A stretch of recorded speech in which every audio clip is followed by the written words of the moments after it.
சிந்திக்க தேன் மணக்கும் சிவ சிவ என்றிட வாய் மணக்கும்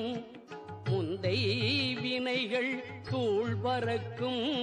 முக்தி என்றொரு நிலை பிறக்கும்